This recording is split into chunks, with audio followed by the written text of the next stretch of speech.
Assalamualaikum warahmatullahi wabarakatuh. Berjumpa kembali dalam tutorial pengolahan data. Kali ini kita akan belajar tentang pemodelan PMT atau Proxy Min Test. Ini adalah rangkuman capacity building pemanfaatan data Susanas untuk penyusunan PMT. Bagaimana konsep dan tahapan Proxy Min Test itu? Konsep Proxy Min Test biasanya dipahami sebagai penggunaan karakteristik rumah tangga atau anggotanya yang dapat diamati untuk memperkirakan pendapatan atau konsumsi mereka ketika data pendapatan lainnya tidak tersedia atau tidak dapat diandalkan. Proxy Min Test memungkinkan kita memperkirakan pendapatan atau konsumsi ketika pengukuran yang tepat tidak tersedia atau sulit diperoleh.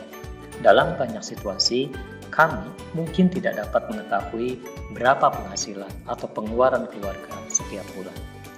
Dari hasil Proxy Min Test dapat dilakukan pemeringkatan tingkat kesejahteraan keluarga. Adapun tahap penyusunan model, yang pertama kita menghitung tingkat pengeluaran konsumsi rumah tangga di Indonesia dengan data Susanas.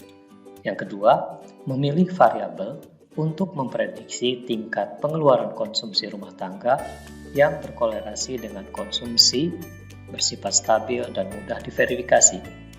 Ketiga, membentuk variabel dari Susanas serta memeriksa kesetaraan distribusi untuk setiap variabel. Yang keempat, melakukan proses regresi untuk mendapatkan estimasi kontribusi setiap variabel terhadap pengeluaran rumah tangga atau koefisien. Yang terakhir, mengestimasi nilai pengeluaran per kapita rumah tangga atau YHED dan melakukan perankingan status kesejahteraannya. Metodologi PMT menggunakan teknik regresi dalam melihat keterkaitan sejumlah variabel keluarga dengan tingkat kesejahteraan yang diukur dengan estimasi tingkat pengeluarannya. Secara matematis, persamaan model dari model PMT ini adalah ln dari nilai konsumsi adalah konstanta ditambah dengan perkalian koefisien dari variabel rumah tangga ditambah dengan karakteristik komunitas dan ditambah error. Secara ringkas, metodologi PMT sebagai berikut. Kita akan menggunakan sumber data utama yaitu sumber data dari Susanas gabungan atau pool dari mulai Maret 2017 sampai dengan 2022. Variabel PMT 2022 yang digugakan sebagai variabel dependen adalah pengeluaran konsumsi per kapita, sementara variabel independennya adalah karakteristik demografi, pendidikan, ketenagakerjaan, kondisi perumahan, dan kepemilikan aset. Simulasi model menggunakan Key-Fold. Satu, untuk model statistik kita menggunakan ordinary least square, kemudian stepwise regression, dan Visualek. Sementara untuk simulasi menggunakan machine learning menggunakan random forest. Cakupan sampel adalah seluruh rumah tangga yang terdiri dari satu keluarga di 514 kabupaten kota. Model selanjutnya dievaluasi dengan memperhatikan adjusted R-square, kemudian inclusion error dan exclusion errornya. Kita juga menggunakan mean absolute error atau MAE, mean absolute percentage error atau MAPE, serta kelogisan tanda koefisien model. Model yang dihasilkan perlu dilakukan ground check lapangan untuk memastikan ketepatan pemeringkatan tingkat kesejahteraan yang dihasilkan. Dalam membangun model PMT untuk data Rixosec, BPS melakukan kolaborasi di mana tim PMT Hansos dan Kesra mengolah data periode data 5 tahun dengan kategorisasi data yang diringkas menggunakan aplikasi Stata, metode dan hasilnya menggunakan ordinary least square dan stepwise. Sementara tim PMT STIS menggunakan periode data 1 tahun, kategori data yang menggunakan kategori asli kuesioner, menggunakan aplikasi ALM, metodenya adalah metode OLS, Stepwise, dan MSI Robust. Progres pemodelan PMT 2022 dimulai dari kalibrasi data pengeluaran Susenas dari tahun 2017 sampai dengan 2022, selanjutnya melakukan recoding variabel Susenas, pemeriksaan variabel Susenas yaitu variabel demografi, pendidikan, ketenagakerjaan, rumah, dan lain-lain antar tahun dan recoding sesuai dengan kebutuhan, kemudian melakukan simulasi model, pemilihan variabel yang masuk dalam model data training 2017 sampai 2021 dan data testingnya adalah data tahun 2022.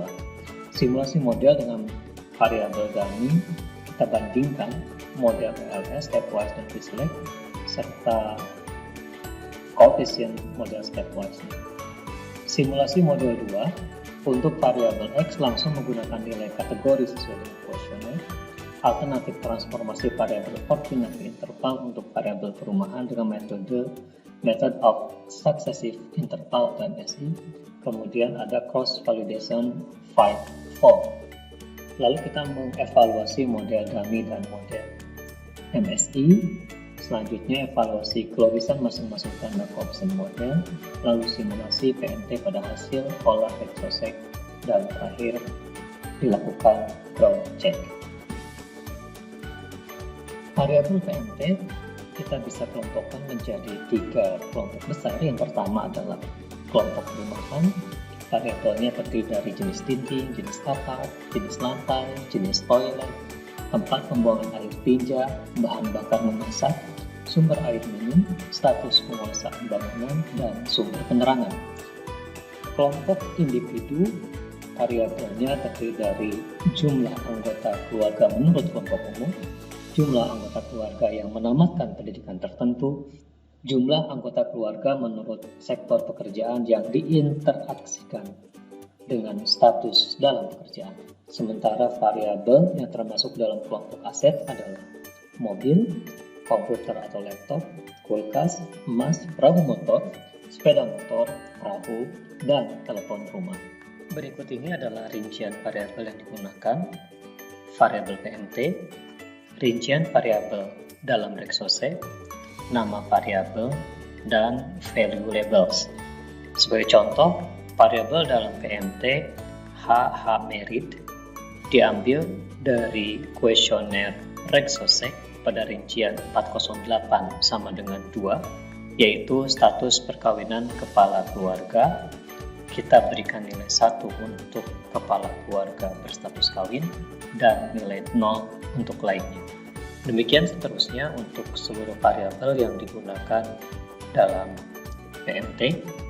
Total variabel yang digunakan dalam PMT untuk perankingan tingkat kesejahteraan keluarga hasil pendataan awal registrasi sosial ekonomi sebanyak 115 variabel. Berikut ini adalah pembahasan hasil pengolahan model PMT dengan menggunakan 3 metode estimasi stepwise, backward, ordinary least square, dan Fislake. Metode yang dipilih untuk pemodelan PMT adalah stepwise backward. Meskipun terlihat hasil adjusted R-square, metode Fislake terlihat lebih tinggi, tetapi tidak signifikan jika dibandingkan dengan hasil stepwise. Jika dilihat dari nilai exclusion dan inclusion error, terlihat bahwa sebagian besar kabupaten kota dengan metode stepwise merupakan model terbaik karena menghasilkan exclusion dan inclusion error yang minimum. Demikian penyampaian ringkasan capacity building pemanfaatan data Susenas untuk penghitungan PMT. Video selanjutnya akan menyampaikan praktik menghitung koefisien PMT dengan menggunakan data Susenas. Terima kasih, semoga video ini bermanfaat.